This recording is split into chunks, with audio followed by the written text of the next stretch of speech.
This is a Film Stories original podcast. How many discounts does USAA Auto Insurance offer? Too many to say here. Multi-vehicle discount, safe driver discount, new vehicle discount, storage discount, legacy. How many discounts will you stack up? Visit USAA.com/auto discounts. Restrictions apply.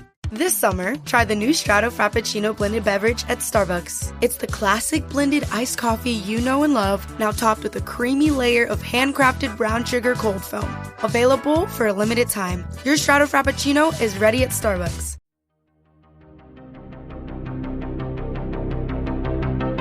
This is Writers on Film, the only podcast dedicated to books on cinema.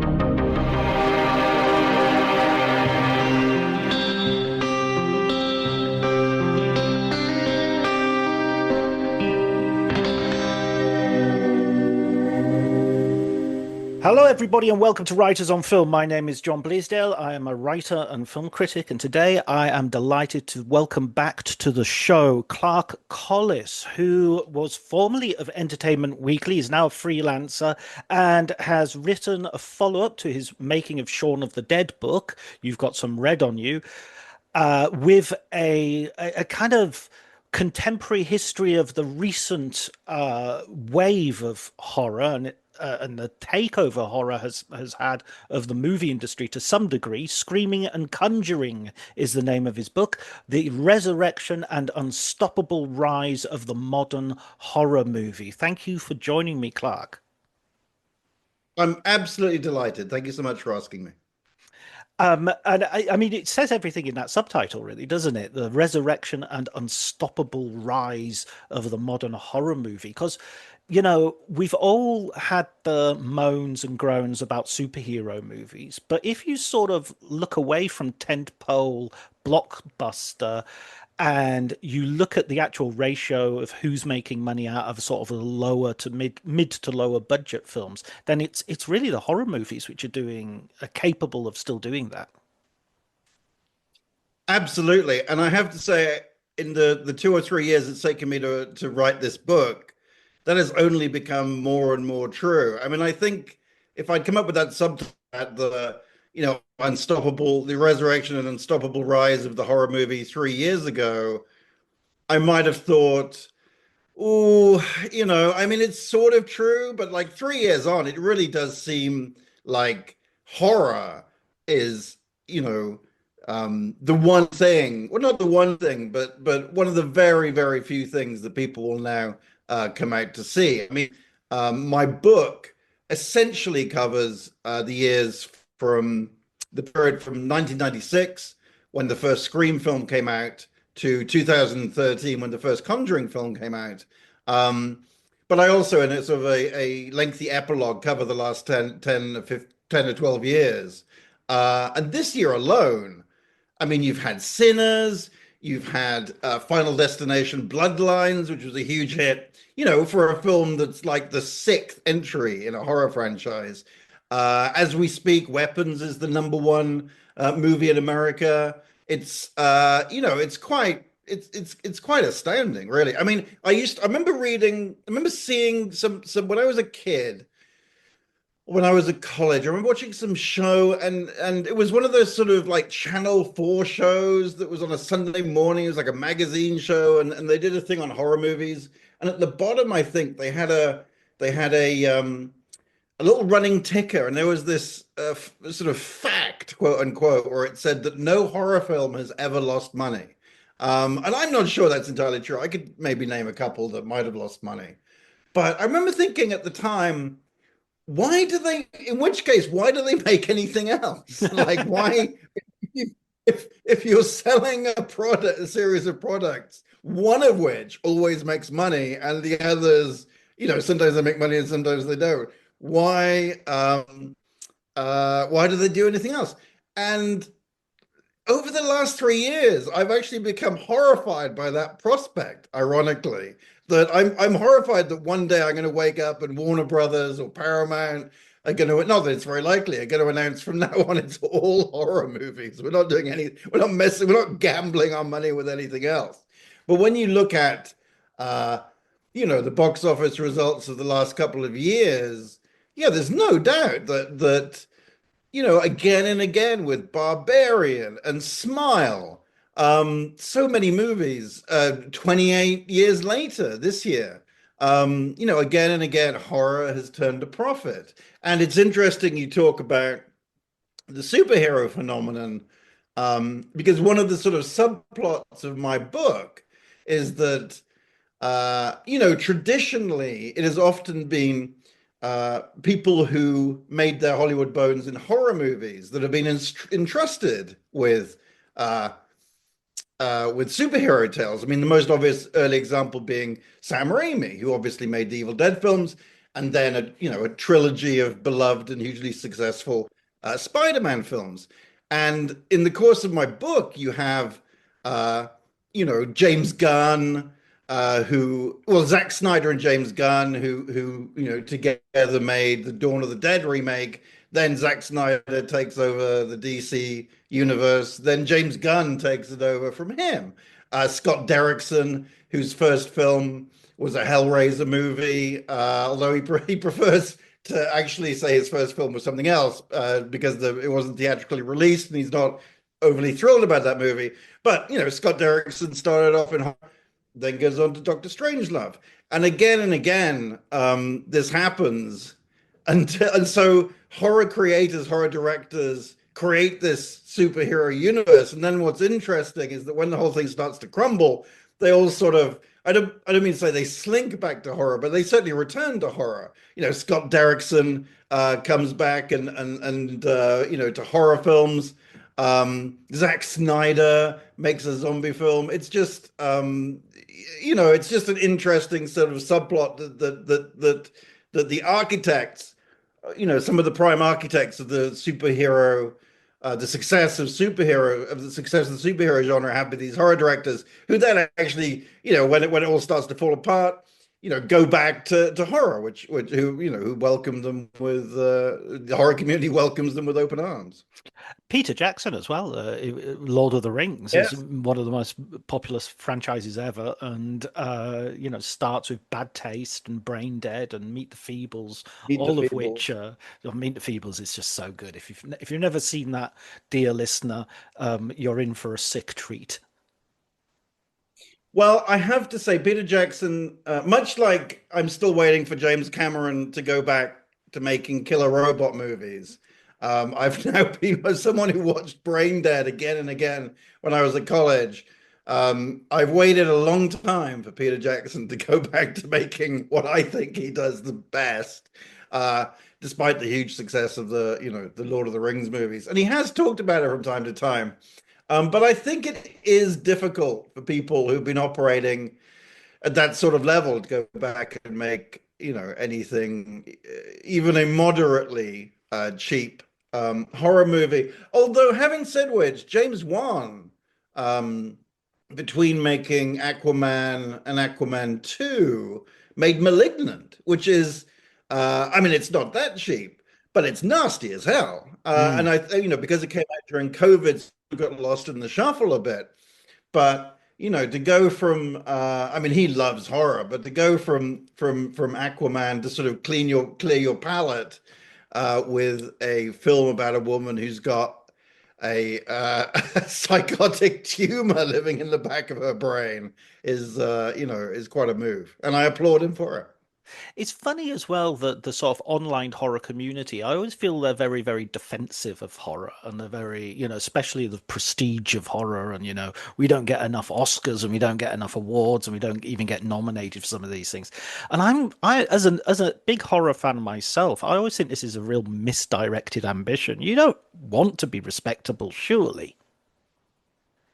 No, I couldn't agree more. And I worked at Entertainment Weekly for 18 years, and so many media outlets, Entertainment Weekly was obsessed with the Oscars and award season, and that's fine, and people are interested in it, but that was definitely something that I had to kind of gear myself up to write about, because it's not like a sport. It's weird because people are obsessed with who's going to win an Oscar, and then the minute the Oscars are over, everybody talks about how wrong-headed the decisions were, and it's like I don't understand. I just don't understand the point of this, really, especially now in a period. I mean, I guess it does help advertise, publicize some movies like Anora, but I'm old enough to remember that a film would win an Oscar and then would become a success afterwards, or because it would still be in theaters.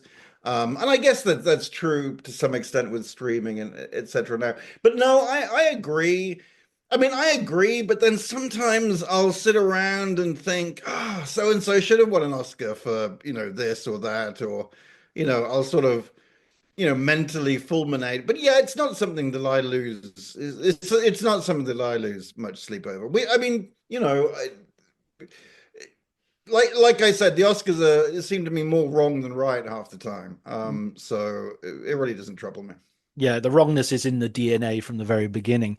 At the start of your book, there is a real sense of, I mean, it's difficult with any history of where to start with anything, but it was interesting, particularly with your book, that you're starting with Scream, and Scream, of course, is by Wes Craven. So you have to go back to Freddy and you even to the 70s in order to sort of explain who Wes Craven is. And then the same is true of Halloween and John Carpenter. And there's this whole sense that there is this continuum with, Romero turns up multiple times during the book as well. There are these grand masters of horror, if you like, who I guess if there's another subplot to your book, it's how those guys are sort of overtaken and superseded by new voices. Absolutely. And you're 100% correct to say that it's a continuum. I mean, it would be an easier story to write if Scream had been written by Kevin Williamson and then, directed by, I'm just trying to think, Robert Rodriguez, was approached by Dimension to direct Scream because Wes Craven originally didn't want to do it. And actually they then approached a whole load of people, supposedly, including Danny Boyle and Robert Rodriguez. And it would have been much easier because you could have then said, this is a new kind of movie and, new people making it. As it happened, Wes Craven directed it and directed it brilliantly. And so, yes, you have to go back to, where did Wes Craven come from? And similarly, although, I think it's not rude to say that John Carpenter's best films, he had made his best films or most best films by the time my book starts. Clearly, his films informed a lot of what was to come. And ironically, Scream, although it's directed by Wes Craven, is sort of a riff on Halloween, on John Carpenter's Halloween more than anything else. So you kind of have to explain, who John Carpenter is in hopefully not too boring and familiar a fashion. And yes, as you say, a lot of the book is about these new filmmakers like, Kevin Williamson, like particularly Eli Roth, Scott Derrickson, James Wan, Lee Wanell, who goes from screenwriter to director. But it also, does track the careers of, directors who, as I said, perhaps their best work is behind them, like John Carpenter, like Stuart Gordon. But the great thing is that a lot of those directors got to have kind of a last hurrah, or a near to last hurrah with the Masters of Horror TV show, which Mick Garris executive produced, and really was a showcase for a lot of these filmmakers like Joe Dante, Stuart Gordon, Toby Hooper, and particularly John Carpenter. So it's not just sort of covering the sort of just tidying up where these directors landed up after major studios stopped being willing to take bets on them.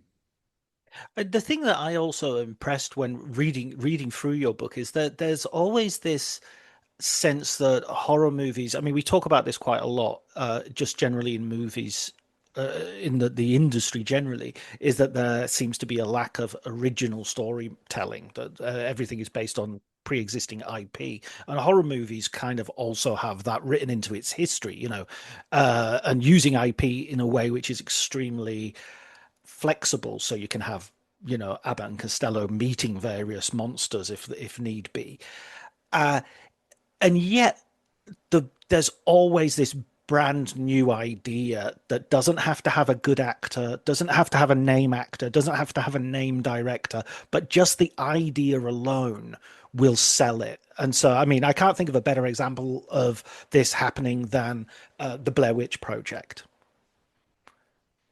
No, absolutely. I mean, the Blair Witch Project seemed to come out from absolutely nowhere. I mean, one of the sort of joys of the book was that 1999 is, now looked on as this, absolutely amazing year for horror. There's a terrific book called what's it called? Best Movie Year Ever. Yeah. And that, to be fair, does cover, that covers The Mummy, which I cover. It covers the Blair Witch Project and The Sixth Sense. But that really was a year where, a lot of people got the opportunity to, to show off their skills with these kind of fresh ideas. M. Night Shyamalan with The Sixth Sense. The Mummy kind of reinvigorated. Well, I guess it didn't really reinvigorate it reinvigorated the Mummy part of the Universal monsters.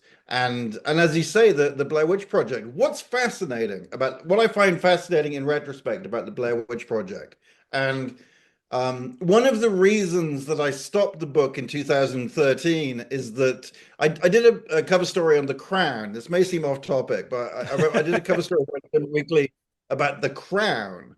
And this was sort of midway through its run, and I interviewed Peter Morgan, who's the creator and the sort of head writer of The Crown. And I was like, well, when do you end this? Like, at what point? Because it wasn't clear then at what point in the chronology of the royal family it was going to end. And he said he was going to end it about 10 or 12 years before the current day. And I know at the end, spoiler alert, but at the end of The Crown, the Queen does die. So there is a bit of, it is sort of clearly implied that she will die. But basically that he fulfilled that promise, that it kind of ends 10 or I can't remember exactly when, but 10 or 12 years before the last episode was screened. And he said that that anything before 12 years ago he felt was history, and the most recent 12 years, if you write about that, it's journalism. And I wasn't quite sure what he meant, but I think I'd learned what he meant in the context of writing this book, that certainly one of the things he meant was that it's easier to see history when it's, more than 10 years ago. And so when I was writing this, I mean, if you ask me about what's going on in horror now, I think my answer would be, I don't know. It just seems to be a lot of movies coming out and making money. In 15 years' time, I think you will look back at a film like Sinners and you will think, and you might say, well, that was just a one-off, or that's part of some, broader trend that is not apparent to us right now. And so I couldn't tell you what the state of horror is right now, other than it's very successful. But if you look back to the late 90s or the 2000s, I think a lot of this stuff is quite apparent. And what's amazing about Blair Witch is that it was essentially, I mean, there had been found footage movies before, but essentially it was the first found footage movie blockbuster. And it cost no money. It had, it was a micro-budgeted film, made an absolute fortune around the world. And so, but then what the producers thought was, well, we'll do a sequel. But that won't be found footage, because found footage is a one-off, and no one will ever want to see a found footage horror movie ever again. That would be crazy. We've got lightning in a bottle, and we're not going to try to stuff lightning in a different bottle, even if it's the same lightning.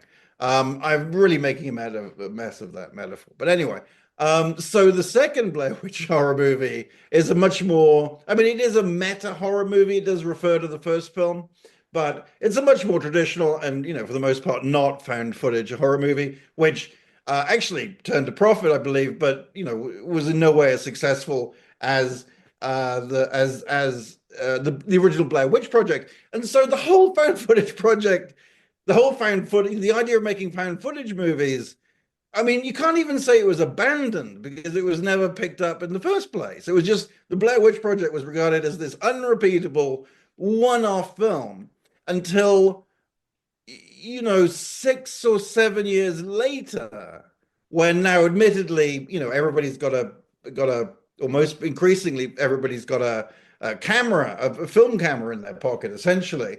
But George Romero does Diary of the Dead.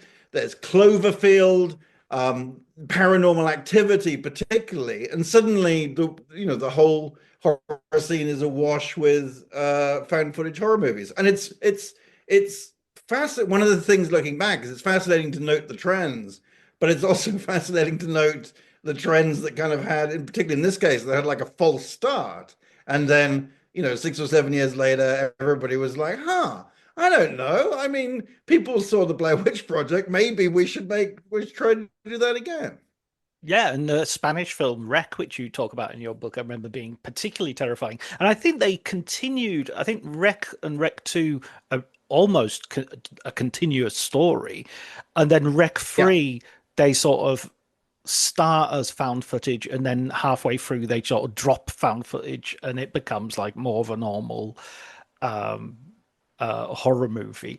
Um, I Paranormal Activity and Blair Witch. I remember. I think I wrote something for Electric Sheep about this, or maybe it was for a book. I can't remember. It was a long time ago. But I remember looking at it and thinking how one of them is about going out into the woods, and the other one is about like essentially a haunted house. It's an urban domestic horror, and how Paranormal Activity went on to have what, 5 spin-offs, I think.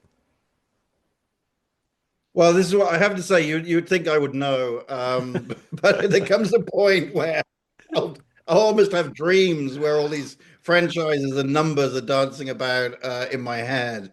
That sounds about right. I remember I was working at Entertainment Weekly or before Paranormal Activity came out, and for those that don't know, this was a film that was kicking around for a couple of years before.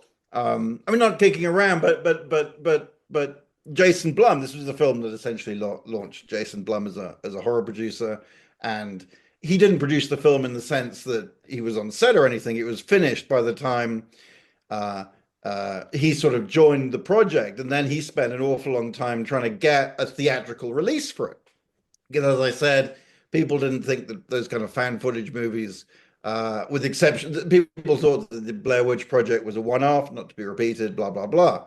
And I remember one of our film editors, Missy Schwartz, saying to me that someone from Paramount had called her and said, "Could you come and see this film as a favor to Paramount?" Which is not something that studios. I've never sort of heard that sort of before. That's an odd thing to be asked. And I'm like, sure, I'll come. I mean, to see a horror movie during work hours, fantastic. So Missy and I went, and I remember the first 40 minutes of watching Paranormal Activity, thinking, is this like is this like a college project by one of the Paramount executives' kids or whatever? Because it just seemed like not a movie, and I was like, I'm gonna write a letter to these people complaining that they dragged me well, not dragged me, but they wasted my time seeing this film. And then, of course, in the second half, you get more and more involved with it, and by the end, it's a real scare machine. So actually, it worked exactly as it should have done in that instance. But yeah, it was fun because I'm calling out Hollywood, I guess, for not recognizing that the found footage could become a phenomenon. But certainly, I was sitting there watching, in 2008 or whatever, 2009, watching Paranormal Activities, and for half an hour thinking, I cannot believe that they've asked me to watch this film. I mean, isn't there? I was thinking about this when I was reading your chapter on Saw as well. Isn't there like a strange thing that there's this huge disconnect between guys in suits and producers in suits, execs sitting down and watching something and trying to second guess what essentially the kids are going to like, and the kid in the most disreputable way possible, and so I mean, I was kind of surprised when you had that chapter in Saw, and you had one of the producers sort of going, "Oh yeah, this is it. This is a big movie. This is going to blow our minds," because that's quite because that's somebody who really has keyed on. This is going to be a date movie because they're going to be grabbing at each other, and this is going to be a movie that the next day in high school the kids are going to be talking to each other about, and that'll create word of mouth and everything like that.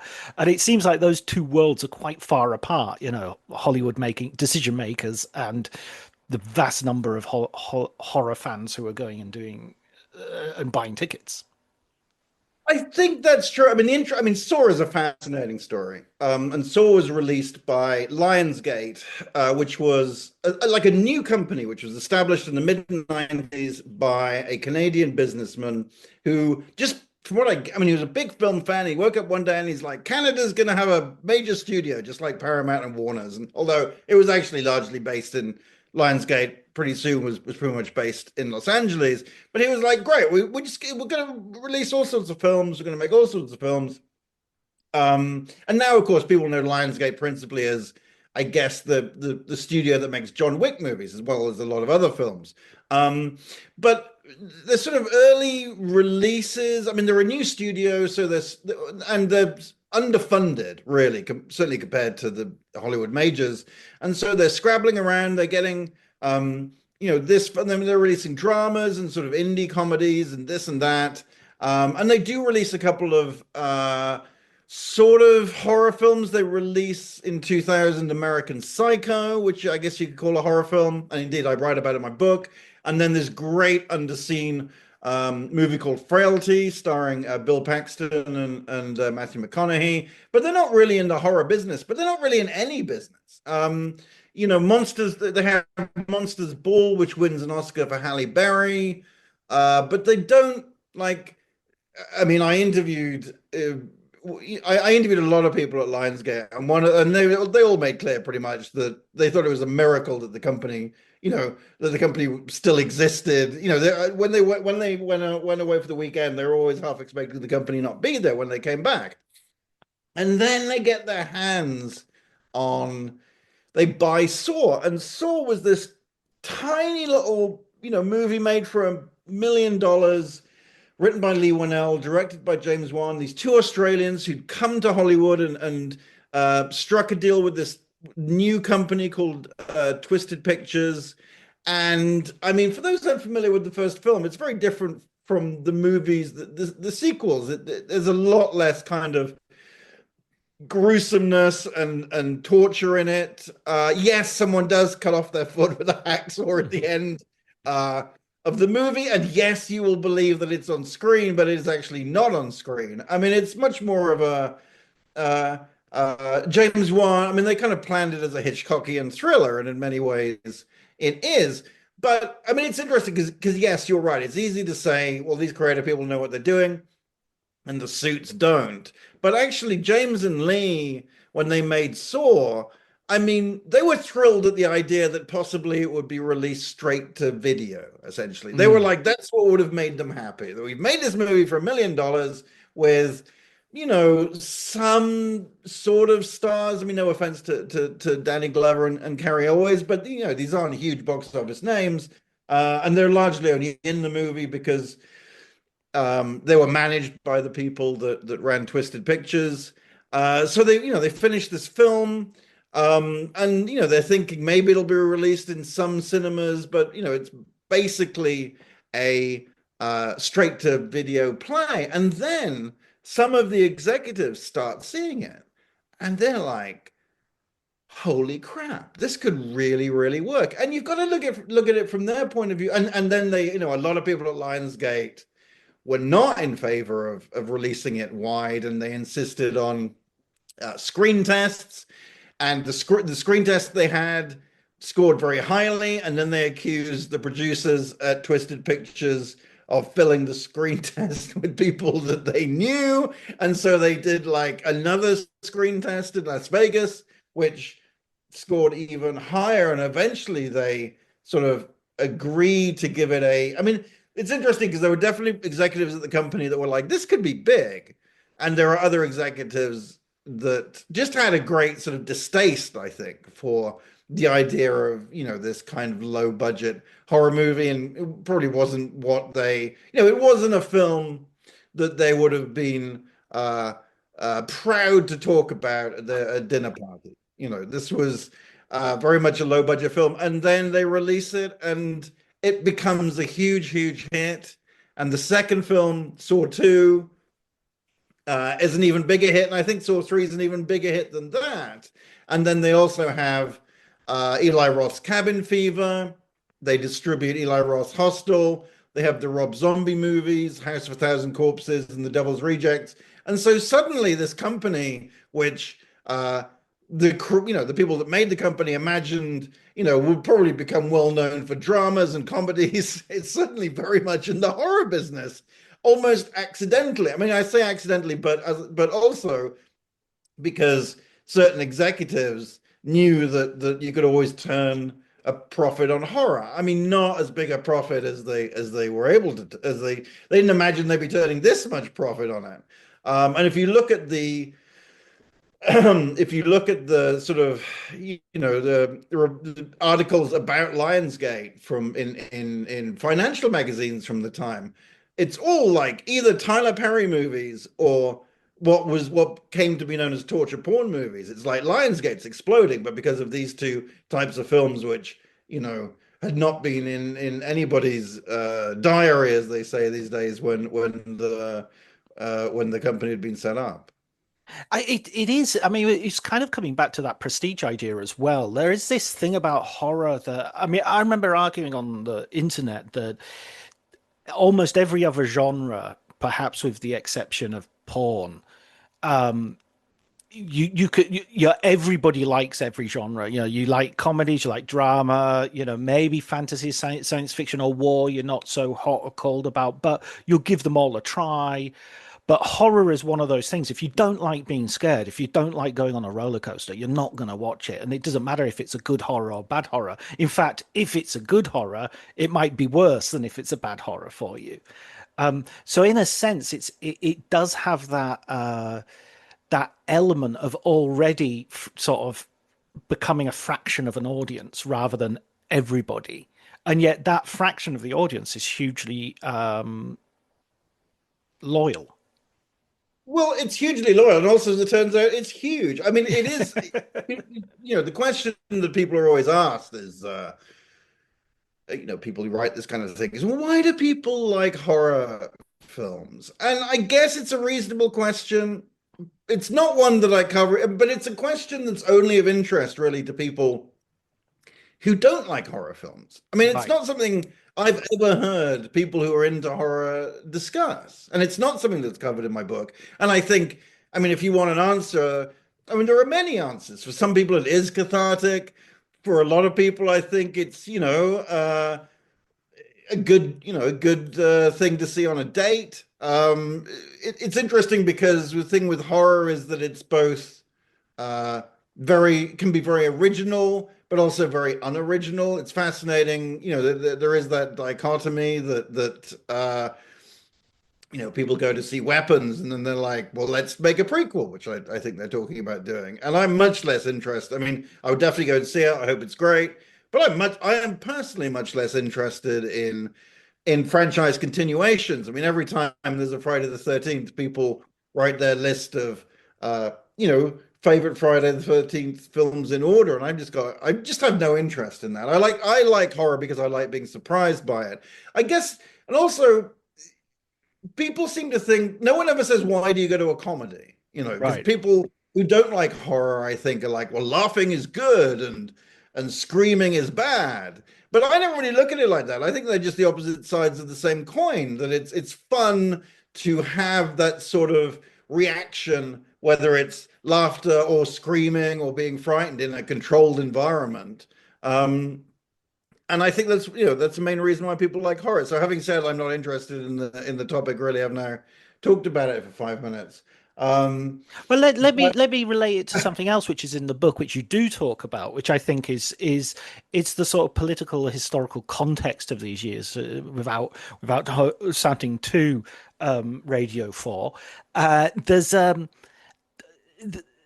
There is a sense that where you have a series of tragedies occurring, primarily the Columbine school shooting and 9/11, then horror commercially takes something of a hit because there's a sense of we don't want to watch kids.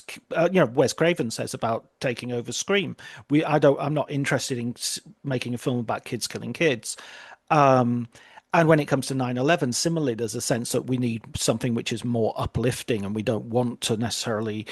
So I think that sometimes, as much as I would definitely argue against any sense of, I think it's often a distraction from the core problems, such as gun control or, I won't even try to solve the war on terror situation, but I know everybody will be disappointed about that. I'll write a Substack later, but there is a sense that everybody sort of feels there's some relationship to how we feel about the world and what level we're prepared to enjoy or tolerate. A kind of voyeurism that's to do with pain, and a voyeurism which is to do with trauma and tragedy. And I just want to make it absolutely clear, I'm not knocking horror here. I think you could say the same thing about Titus Andronicus or Hamlet. I'm not, I'm not specifically targeting the genre, but it feels like those things happen in the book. Yeah, I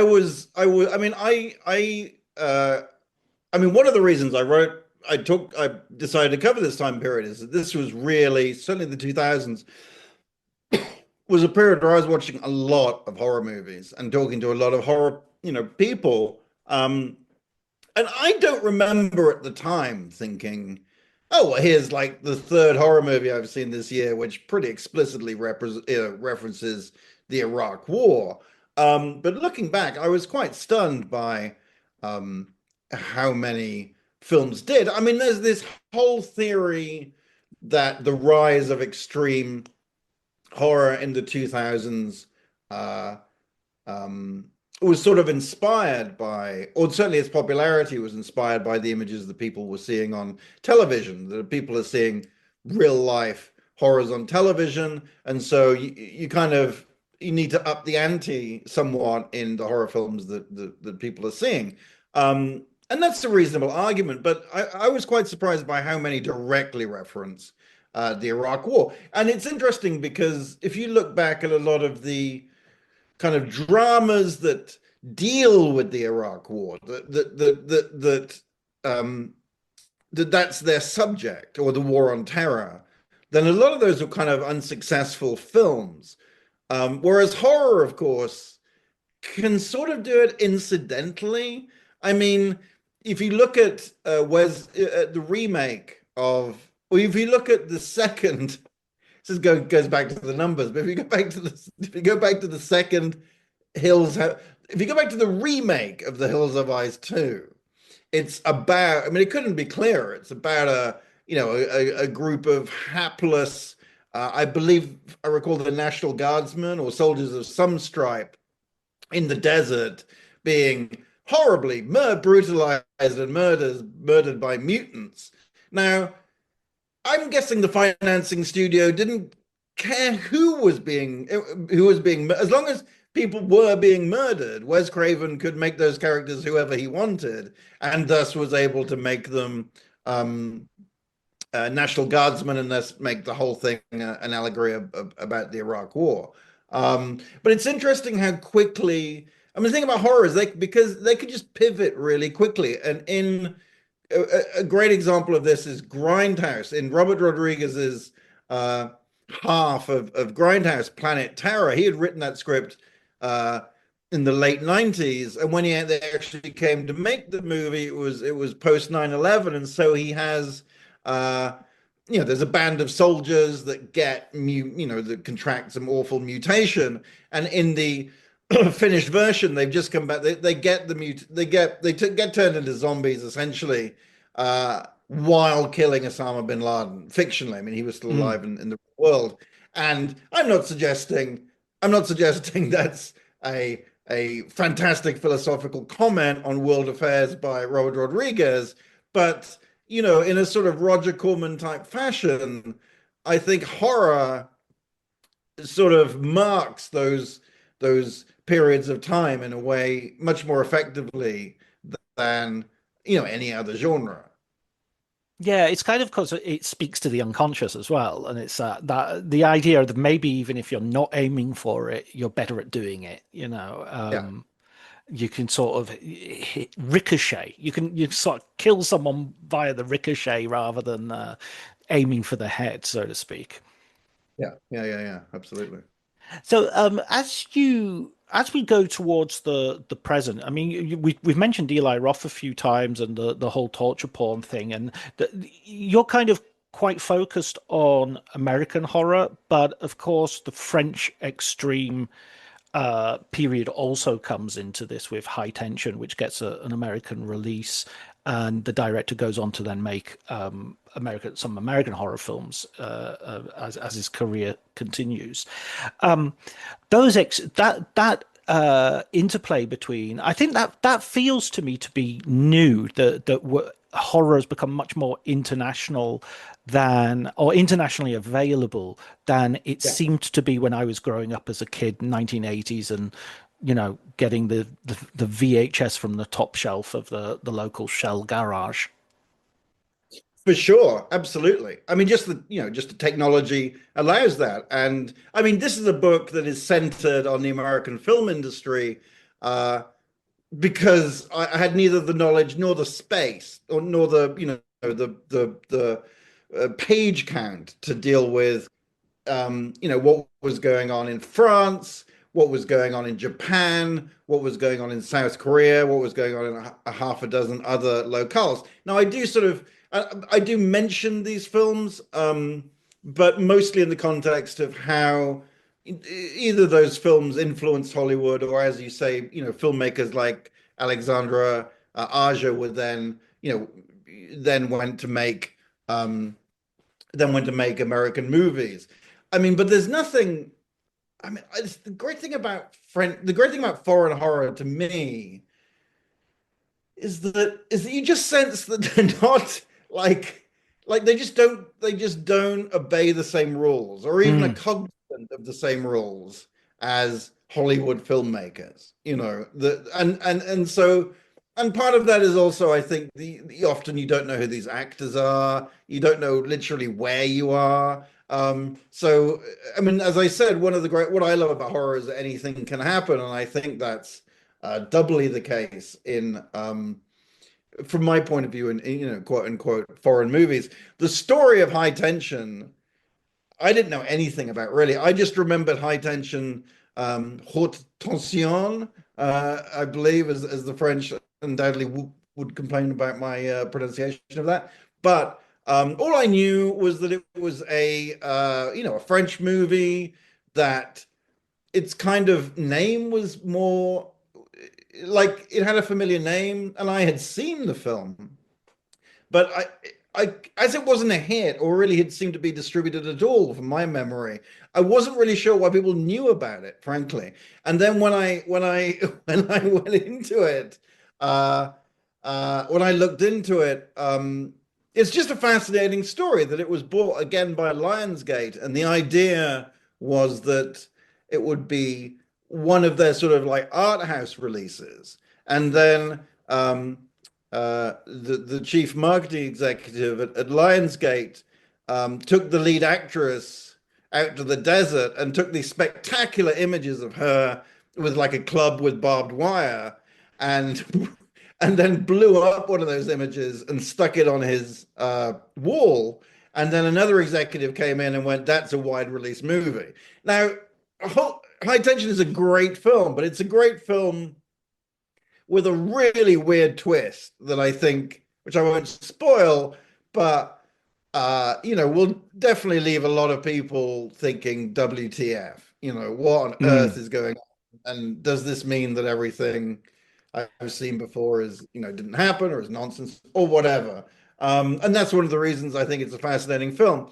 But it's not necessarily a film to which people in thousands of multiplexes across America will warm. And so it was a rare kind of big genre flop for Lionsgate, because they put it out as a wide release, and America said no thank you, to high.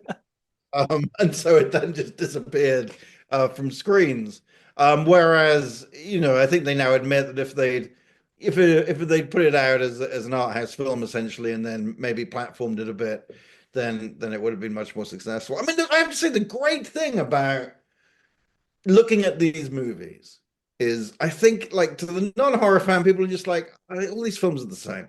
And they're not the same, but also their backstories have so many similarities. And one of the thrills of this book is sort of almost subliminally pointing out the same thing happening again and again. It's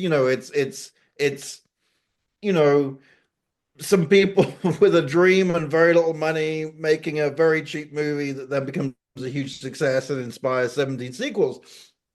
But they are like snowflakes, and I don't mean snowflakes in the way that it's used nowadays, but in the sense that each snowflake is different, and each of these stories and each of these filmmakers, while often from a distance following similar trajectories, all of their stories are slightly different, and I really, it's just fascinating to dig into. I mean, there are some films that I wrote quite a lot about in the book that I never dreamed that I would be even mentioning in this book, like for example, Dracula 2000, which a sort of attempt by Dimension, which was a sort of sister company of Miramax, to cash in on their post-Scream success with a Dracula movie. And I interviewed the director, Patrick Lussier, and I was principally I mean, he's a recurring character in the book, worked on a lot of different films.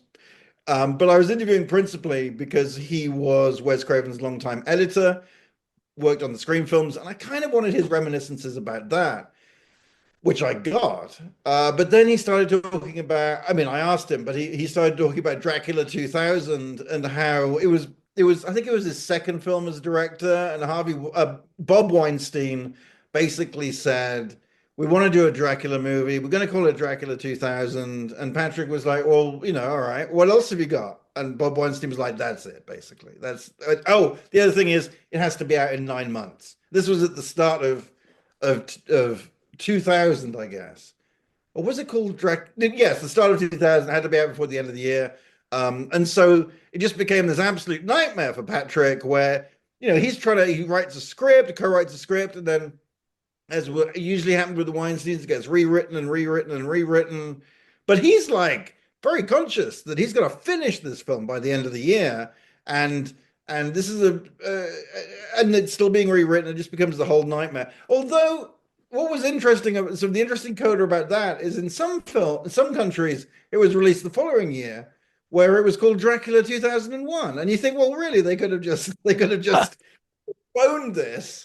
Till like there wasn't anything particularly time sensitive about this. I mean, there's I cover mostly forgotten Arnold Schwarzenegger film called End of Days, which is kind of a science fiction horror movie about Gabriel Byrne plays the devil, and he has to impregnate somebody before the end of 1999, before the end of the millennium, and that was a race to finish the film. But at least that is trying to cash in on the end of the millennium fears, whereas Dracula 2000 kind of didn't have anything to do with the year, really. And you do think, in retrospect, although I forgot to point this out to Patrick, he probably does not need me pointing it out to him, that really they could have phoned it the following summer, and it wouldn't have been such a hassle. Yeah, I mean, I do like one of the best Dracula titles is Dracula 1972, but yeah, Yeah. Dracula, Dracula 2000 isn't necessarily that different from 2001 because you've got a film called 2001 already there as well, so you can have it can feel like it's in dialogue with that. Um, so as we go into the present, and as you say, the last part of your book, you're talking about the 10 years leading up to this. We've had Blumhouse, we have Netflix with Lee Wanal doing these great adaptations of Shirley Jackson's The Haunting of Hill House and Bly Manor and Edgar Allan Poe, Fall of the House of Usher, which I really liked. I think that was my favorite of those Netflix shows so far. Um, and it just feels like there are those real established names. Jordan Peele as well has sort of established himself very firmly as a horror director, and yet every year throws up a new visionary or a new pair of directors. In the case of the Australian brothers who have done Speak to Me, and they've got a new film come that's already out. I think I forget the name of the brothers though. You'll know, won't you, Clark? It's the Philippou brothers. There you Again, go. I'm sure I'm butchering that name, but yes. Well, yeah, I didn't even have the name there to butcher. I'm afraid. No, absolutely. And yeah, there does seem to be. I should just point out so that people don't write in, that you said that Lee Whannell did the Shirley Jackson adaptation. It's actually Mike Flanagan. Oh God, But yes. yes, So Mike Flanagan. Lee Whannell It's did The Invisible Man, never. and yeah. Yeah, Lee did the Invisible Man and then Wolfman earlier this year. I mean, one of I mean, I knew it was going to start with Scream, and that's not an original idea. I mean, I think most people do, recognize that Scream kicked off a whole new, wave of horror. My problem really with the book was when to end it, to be Mm. honest. I think I made the right decision with The Conjuring because that was the first horror franchise that begat the first horror franchise to be a $2 billion horror franchise. But it could have stopped elsewhere. But also, I mean, in addition to the fact, frankly, that Screaming and Conjuring seemed like a pretty good title. Um, After 2013, and again, as you say, everything is a continuum, but you do have a lot of new voices making um, what seemed to me to be slightly different types of horror movies. And I'm not just saying this because I know you're very familiar with the director, but what's interesting is that shortly after The Conjuring, you have um, Under the Skin by Jonathan Glazer. Now I mean, is that a horror movie? I don't know, but it's certainly like a film I would have felt obliged to cover. I think if I'd ended this in 2015. But I think Under the Skin sort of signpost to a certain type of I mean, that was released by A24, I believe, and that's it was one of the first A24 movies, and that kind of is a signpost towards Hereditary, towards The Witch, towards a lot of films that I guess have been described as like trauma horror. Um, Oh, I thought you were going to and say elevated horror there. I don't use the term elevated horror. That's just but I mean, you can use the term elevated horror. It's just something that You I try to know is avoid. such a is such. I mean, for those that don't know, elevated horror is a phrase that's sort of applied to, I don't know what you describe it. Horror with, I don't want to say pretensions, but horror that's more than just a bunch of kids being butchered by somebody in a mask. Um, but it's a real people get very aggravated when you use the term elevated horror, and also I mean, whole people have been making elevated horror for, I mean, what's Frankenstein, you know? I mean, what's Dracula, really? I mean, it's certainly dealing in themes that are more than just, you know, people being killed. But I did feel that and Jordan Peele, of course, also, you know, Jordan Peele is a film, you know, a very fresh, or was, and I'm not saying he isn't anymore, but you know, it was a very, you know, fresh voice, and now, and it just seemed, I don't want to say that, because as you say, it's a continuum, so I don't want to say these films are really so different from what's come before necessarily, but that did seem like a whole other chapter, and by chapter I probably mean 7 chapters that would have taken me in the book, and so while those would have been fascinating to cover, and I've, you know, talked to a lot of the people that made those movies, you could, that's a whole other book, frankly, you know, or a much expanded version of a book. I mean, the most terrifying thing about this book is it is like it's 150,000 words, and what I've discovered is it's very hard to stuff them into padded envelopes. I've been trying to I've been sending copies of the book off to people who are good enough to talk to me, like, you know, Neil Marshall, the director of The Descent, and Corin Hardy, the director of The Nun, and it's fun. And so if you sort of, you know, if you pass me in a post office over the past couple of weeks, you see me desperately trying to shove a large book into a small padded envelope. So yeah, I had to kind of pull up the drawbridge somewhere, and The Conjuring seemed like a good place to do it. I mean, The Conjuring was not, it's not revolutionary. I mean, it's a brilliantly made film, but it's not revolutionary in the way that Scream was revolutionary. Other than, I have to say, it really proved that a pure horror movie without a star name could, you know, could become a huge hit in America during the summer months, which hadn't happened in quite a long time. But what came after that seemed very different, while also over the past 10 years, frankly, you've had a lot of the franchises which began during the period that my book covers either continuing or, you know, rebooting, to use that odious phrase. So you've had the return of the Scream franchise, as we said, 28 years later, Final Destination, and so on. Yeah, and even Halloween has had a new trilogy in. Halloween. Yeah, yeah. What do you think of the Terrifier films? Because they feel like something. I was going to say they feel like something of an outlier, but then In a Violent Nature also sort of does that extreme gore and is very much based on its kills. But yeah, Terrifier seems to be selling the gore as the main point.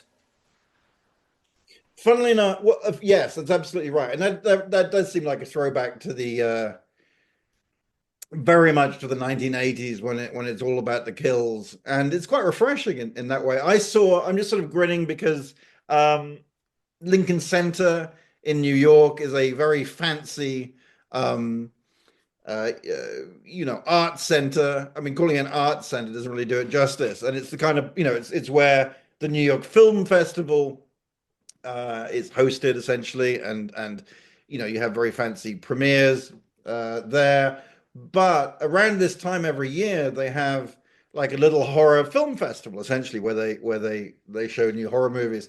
And so I saw the first Terrifier at Lincoln Center in New York, which was an extraordinarily sort of swanky place to watch a film which is built around, you know, people being absolutely horribly murdered for no point. I mean, and I don't mean that as a criticism, but as I say, it's harkening back to the 80s when, you know, it's sort of like random mayhem.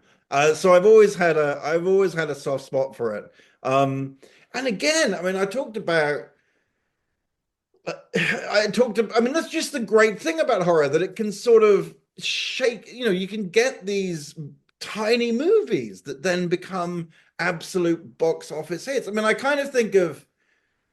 I mean, you look at romantic comedies, and I remember I was working in Entertainment Weekly when My Big Fat Greek Wedding became a hit. And that was such a huge story that this tiny little romantic comedy had become, the most popular film in America, essentially. But I feel like horror does that every couple of years. You know what I mean? Some maniac will make a movie with his friends that then becomes. I mean, Terrifier wasn't that big a hit, but Terrifier 2 certainly wasn't. Terrifier 3 was enormous, and it's impossible really to imagine any other genre where that could happen. And I mean, it's not necessarily my. Although I remember interviewing the director of Terrifier for the second movie when people were like vomiting in the story had got around that people were fainting and vomiting, and I interviewed him, and he couldn't have been nicer. As indeed pretty much everybody in horror is delightful, to be honest with you, which I hope sort of subliminally comes across in the book as well, with some notable exceptions.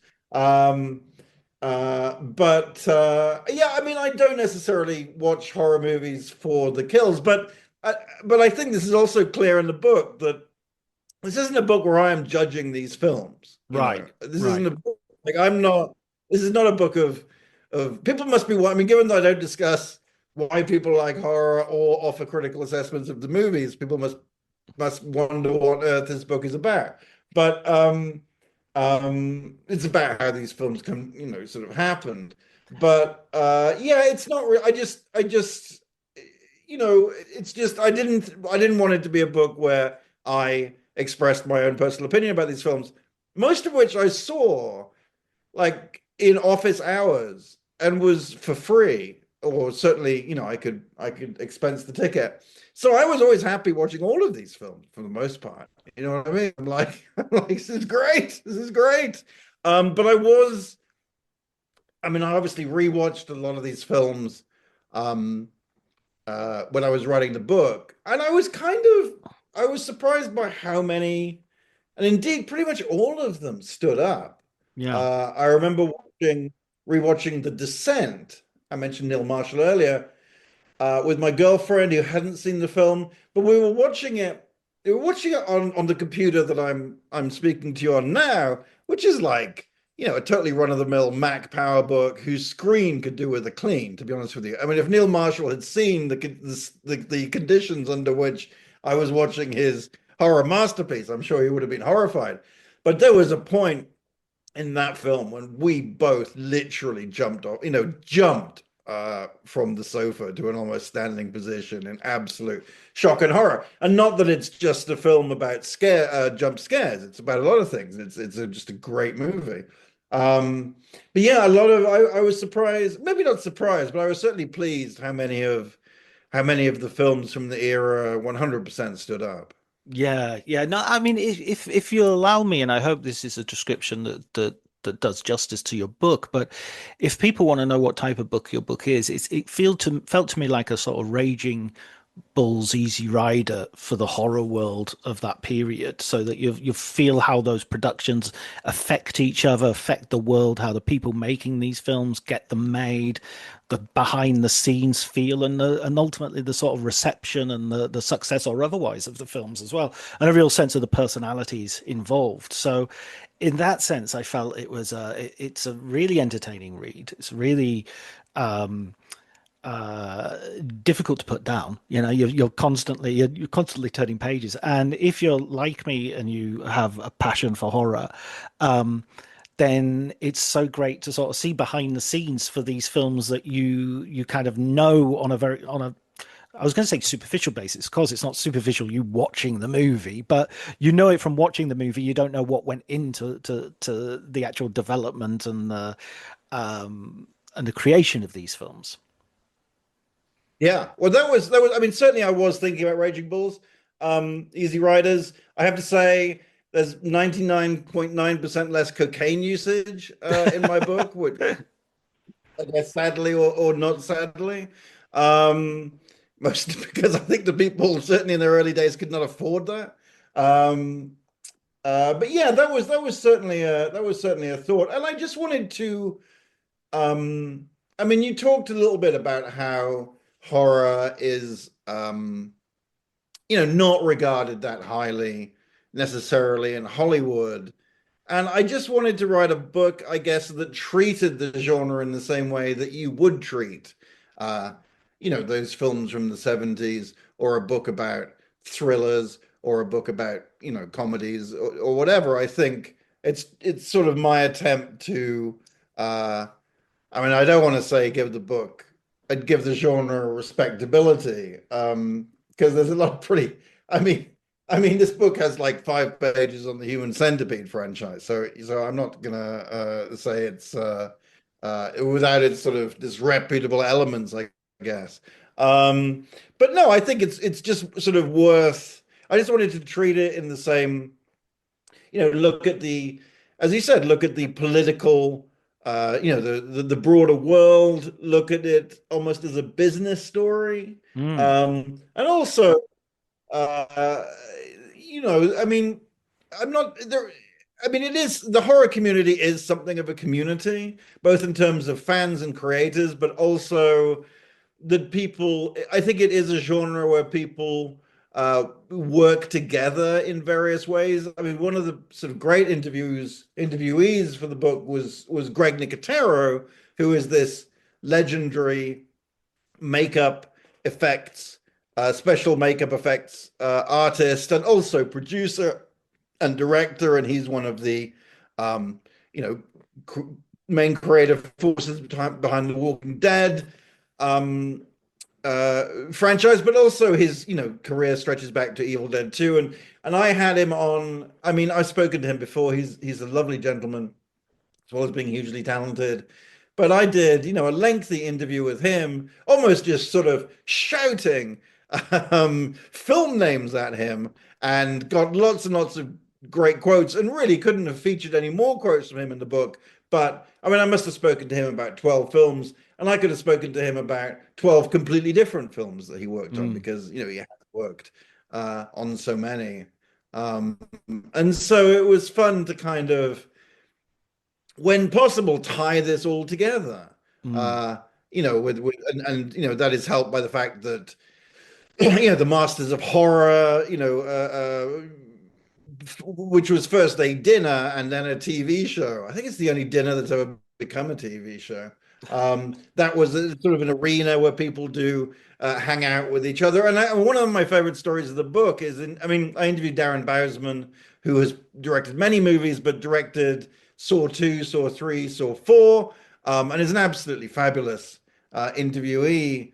But he talked about going to a Masters of Horror dinner where one of the other diners was Ken Russell, the famed and idiosyncratic English film director of Altered States and Listomania. And I was like, well, what was Ken Russell like? And Bousman said he was, one of the most sort of truculent and difficult individuals he'd ever been in a restaurant with, basically. And then Bousman paused and went, "It was amazing. He's my spirit animal. The idea that I could be like, in the same presence as this sort of very difficult person, sort of amused Darren enormously." And I love that kind of behind the scenes, stuff. It kind of amused me. No one's dying to hear, really. I guess no one's dying to hear about Darren Bousman's recollections of having dinner with Ken Russell. But I think in a 400-page book, you can have a paragraph on it. Absolutely. Was that the sort of dinner that I remember John Carpenter being interviewed a few years ago about going to these dinners and meeting David Cronenberg there, and they were all talking to David Cronenberg about his themes, and Carpenter just went, "Oh, fuck this," and went off. I'm like, I don't do themes. Yeah, I think that's about. Yes, yes, it's the same dinner. I mean, I'd interviewed Carpenter. I mean, because most of the films, Carpenter's films that I cover in the book, as I say, is towards the sort of the end of his career, I tended to speak with other people about working with him rather than Carpenter himself. But I've interviewed him before about I interviewed him before when the first Halloween film came out. I interviewed him on the Universal lot, and I think because I mentioned that I was I played the drums early in the conversation, he quite got into that.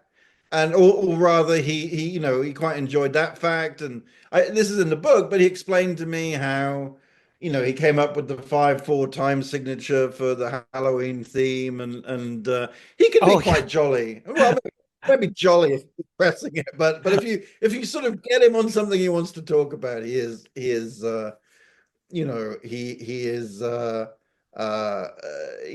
good value. But I mean, I interviewed the producer Peter Block about uh, about working with Carpenter on his last movie, and Block recalls that Carpenter found out that he was like allergic to cigarette smoke. That Block was allergic to cigarette smoke, and of course Carpenter's like a chain smoker basically.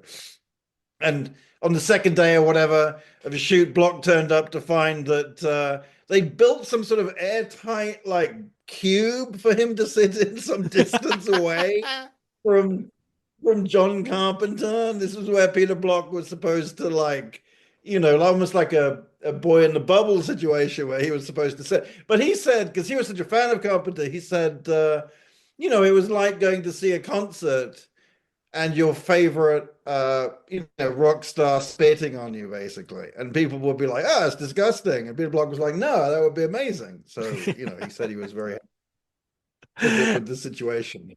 I had my headphones on when I was reading that part of the book when you talked about the Halloween theme tune, and so I put it on immediately Right. when dun dun dun dun dun dun dun dun dun dun dun. And this Yeah. final question then, Clark. Can we have a recommended film book from you? Well, I didn't listen back to a previous conversation, so I'm worried that I'm just going to say the same books again. I will say that recently I read the Craig Wasson book about Coppola, which I thought was just it's well written, but just from a research point of view, was absolutely amazing. And I had also read Erotic Vagrancy, the Richard Burton and Liz Taylor book by, is it Roger Lewis? One of your Yes. and I have to say, it's it's a crazy book. It's a huge book, and Roger injects himself a lot into the book, and I'd be lying if I didn't say that my eyebrow was raised when that occurred, as it often does throughout the book. But it's just still an extraordinary point. It's an extraordinarily brilliant piece of work. The two books, and I have a horrible suspicion I did recommend these last time, but let's see. The book that even more than Easy Riders, the book that was sort of my guiding light with writing Screaming and Conjuring was City of Nets by Otto Friedrich, which is a history of Los Angeles during the 1940s, and sort of it's like this is going to sound pretentious, but it's a real tapestry. So you have 5 pages on Errol Flynn, and then 5 pages on Alfred Hitchcock, and 5 pages on something else. And it's but you get a real sense of that period. And I should point out that my book is much worse than that. I mean, that was just it was an inspiration in which I signally did not manage to match the inspiration. But my favorite book about movies, which I really think is the best book about movies ever written, is Stephen Back's The Final Cut. Stephen Back was BACH was a executive at MGM UA, one of the people responsible, essentially, one of the producers, one of the executives responsible for Heaven's Gate, Michael Cimino's film, and it traces the entire production and then the disastrous release, and it's just fantastic. And it's the only example really of someone inside the making of something like that who's such a good writer and managed to write such a great book about it. And if you've ever wondered how a film that was originally budgeted at, I don't know, $3 million wound up costing 44, then he walks you through it. And it is like every chap. I mean, a lot of people like Heaven's Gate, that's fine. In many ways, it is an incredible piece of work, but you're just at every step of the way just screaming, pull the plug, just pull the plug on this thing. There's always, and he just walks you through why they didn't, with like just an incredible sense of regret every single chapter. And it is quite amazing. And my favorite, sorry that this is going on, but my favorite, and I'm going to misremember the details, but Cimino doesn't show them the film essentially. But one of the cards they have is, I think it has to be under 2 hours long. And they eventually let him see, Cimino eventually lets the United Artists executives see the film at a screening. And he introduces it and says, don't worry, look, I know it's 10 minutes long, but we can cut that, no worries. But essentially, this is the movie. And I think the chapter ends with something like, and then we sat and watched Michael Cimino's Heaven's Gate, all 4 hours and 47 minutes of it. And it's just like, oh my God, it's just astonishing. And then actually the next chapter begins with like people saying, was it just me, or could you not hear the dialogue? Which is spectacular too. But that's I'm kind of tearing up. I tear up about odd things, but that's a great book. Oh, wonderful. I've certainly read that book many more times than I've watched Heaven's Gate, which makes me feel bad, but there you go. I love it. I think there's only one thing better than a triumph, and it's a disaster. It just makes and you feel bad. You feel bad but it's true. But I feel you can watch the triumphs and then read about the disasters. I think that's a good. That's a good combination. Definitely. Sorry, I know I'm going on, but writing about the werewolf film Cursed in my book was so much fun, because that was a similar tale of like a small werewolf movie that careered wildly out of control and ended up costing. It's one of the most expensive horror movies ever made, and no one even remembers it at this point. I think. I read those pages thinking, well, have I seen that? I don't even think I've heard of it. There was also. Sorry, go on. The Mike Nichols film Wolf. I remember watching that and reading Mark Harris's biography of Nichols, and it says they didn't have enough footage really for the film, and so they just used slow motion at the end to extend the end of the film. Well, Mark, I had the pleasure of working with Mark for a few years, and I'm not saying anything new to say that is an absolutely astounding book, but it's not. Except that this is sort of what we're talking about, and I think reflects poorly on me. But the parts I reread, I do not reread like how he made The Graduate, but I do reread how he made like The Day of the Dolphin and Catch 22. It's called The Day of the Dolphin. Is that the one? That's the one. Yeah, he's training dolphins to kill the president. I am much more entertained by the stories of. And actually talking about Mark Harris, his book Pictures at a Revolution. Is that what it's called? Which is another genius piece of work, which is about 4 amazing movies, and then it's about the. I'm sure everybody knows this, but it's about the 5 films that were nominated for the Best Picture in one particular year, and it's 4 fantastic movies, and then Dr. Dolittle, and the Dr. Dolittle chapters are definitely the ones that I tend to reread, gravitate towards. I'm just a terrible person, but there are many. I write about many fantastic movies in my book, and some not so great. Excellent. So the book is Screaming and Conjuring: The Resurrection and Unstoppable Rise of the Modern Horror Movie by Clark Collis. And that was brilliant. Thank you so much for talking to me, Clark. Thank you. To be honest, this is the first one of these I've done. So I hope I didn't just yammer on too much. I'd rather yammer on with you than talk lucidly and shortly with someone else. So no, I loved it. Thank you, Clark. Right. So All right.